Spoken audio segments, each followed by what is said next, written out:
really keen on wasting everyone's time, aren't you? No, I'm not going in that cabin. If you No. ask me. I've already outlined the stakes of the situation. If you don't do your job, everyone dies. Like, dies. Forever.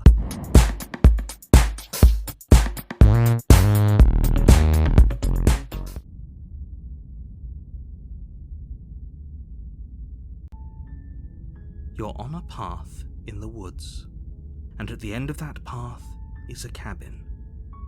And in the basement of that cabin is a princess. You're here to slay her. If you don't, it will be the end of the world. Are you serious? No, you have to do it.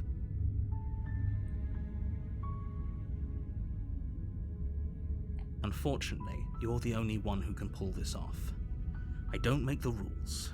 I wish I did, but I don't. Seriously? You're just going to turn around and leave? Do you even know where you're going?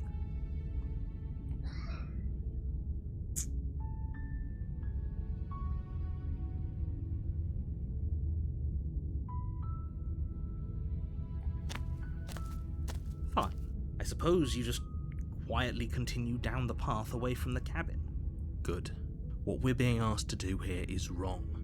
Better to wash our hands of this whole situation than to take part in it.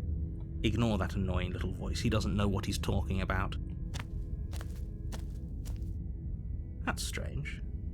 It looks like this path also leads to the cabin. How convenient. Everything's back on track again. Maybe the world can still be saved after all.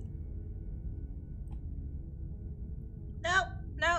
You're really keen on wasting everyone's time, aren't you? No, I'm not going in that cabin. If you No. ask me. I've already outlined the stakes of the situation.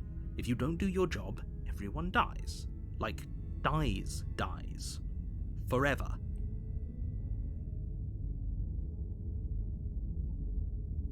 Killing is such a gauche phrasing and completely ignores the bigger picture. Your task is to slay the princess, because she's terrible and she's really got it coming to her. But fine, you turn around and trek back down the path you came. Oh, would you look at that? You're at the cabin again. Now, I'm not normally one for superstition or astrology, but I have to say, it seems like the universe itself is doing its best to bring you to your fated confrontation with the princess. Or you as a narrator keep narrating things so it goes that way? Have you thought of that, Mr. Narrator? There's always a choice. Let me tell you right now that you're making the wrong one for pretty much everyone who has ever lived, as well as for everyone who ever will. And here we go. As you trudge into the woods, something strange starts to happen. At first, it's little flickers out of the corner of your eyes. Glimpses of familiar wooden structures through the leaves. But as you focus on your surroundings, you start to realize that those flickers weren't just a trick of light. In every direction, there is a path and a cabin. And not just a cabin, the cabin.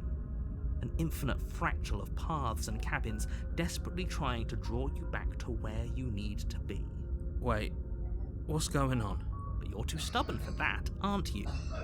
It doesn't matter how many paths or cabins appear around you, you're just going to do whatever you can to shirk your responsibility because you care more about irritating me than you do about the fate of the world. Damn right. You've doomed us all, you know that, right? But of course you do. Otherwise you wouldn't just wander off into the forest in search of certain death. You lose track of just how long you spend aimlessly tromping through the wilderness. But it's not like any of that time spent lost in the woods really matters, because it isn't long before the world ends and everyone dies.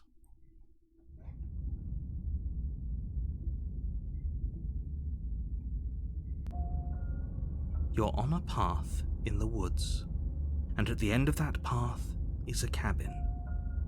And in the basement of that cabin is a princess. You're here to slay her. If you don't, it will be the end of the world. What are you talking about? I'm sure those walls have always been there. It makes sense if you think about it. If there weren't any walls in the woods, someone might have gotten lost. Or, heaven forbid, someone other than you might have stumbled onto the princess. If he doesn't remember what happened, then maybe it's best to keep it that way. I don't know. I think it's more fun if he knows what we're thinking. He's like a captive audience. He might have walled off everything but the path to the cabin, but I'm sure there's plenty of other ways we can ruin his day. Ruining his day sounds like fun. If by ruining my day, you mean ruining everyone's day forever, then yes, I suppose there are plenty of ways you could pull that off. The world really did end last time, didn't it? We should be careful. For all we know, we just got lucky. The world hasn't ended yet, and you are never going to slay her with that attitude. Stuff those pathetic little voices to the back of your mind and stay focused on the task ahead. You know I can tell when you're lying, right? Please take this seriously. I am begging you. Nope. A warning before you go any further.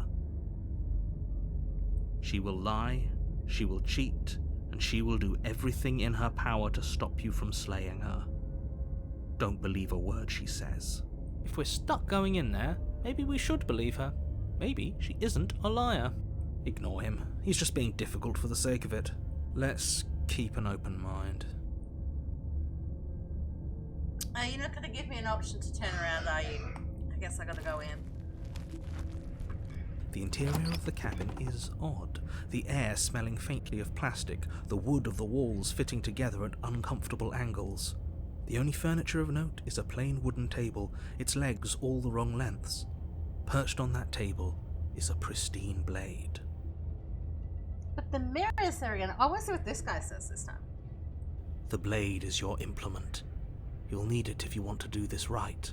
If he wants us to take it, maybe we should just leave it to collect dust, or better yet, grab it and throw it out the window. What good is a knife against a world-ending monstrosity anyway? I, for one, would rather have it. We don't really know what we're dealing with here. I've already told you what you're dealing with. You're dealing with a princess. How many times do I have to explain this incredibly simple and straightforward premise? Ooh, we should look at ourselves. Wouldn't that be fun? You won't be looking at yourself because there isn't a mirror. There's the table, the blade sitting on the table, and the door to the basement. There's nothing else in here. There's definitely a mirror. There isn't. You insisting it isn't there just makes me want to look at it even more. You walk up to the wall next to the basement door. It's a wall. There isn't much to see here. This really isn't funny.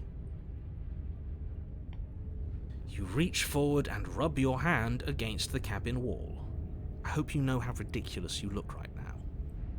But it was there a second ago, and now it's gone. You know that taking the mirror away from us isn't going to change things, right? We'll find it again, and then we'll see whatever it is that you don't want us to see. He wants us to take the blade, so we're doing everything to just kind of tell him to go himself. So we don't need that blade. The door to the basement creaks open, revealing a staircase built from an unidentifiable and featureless material. The steps barely seem to fit together, and upon closer inspection, they barely seem to go anywhere at all, let alone down.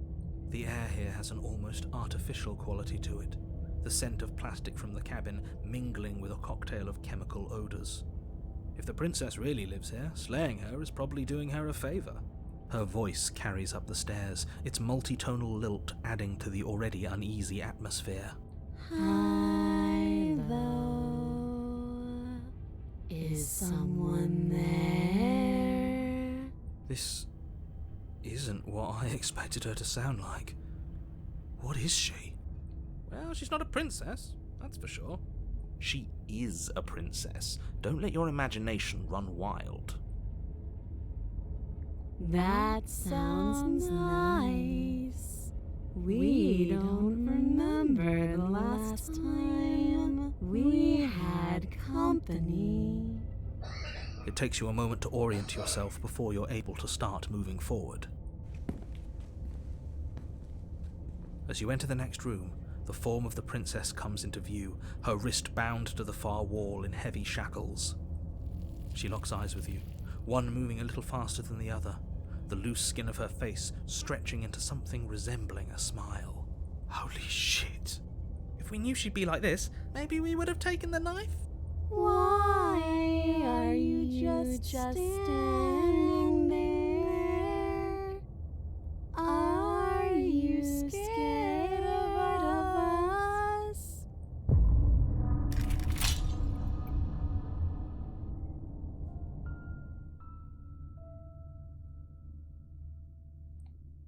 Dumb things on street. So many dumb things.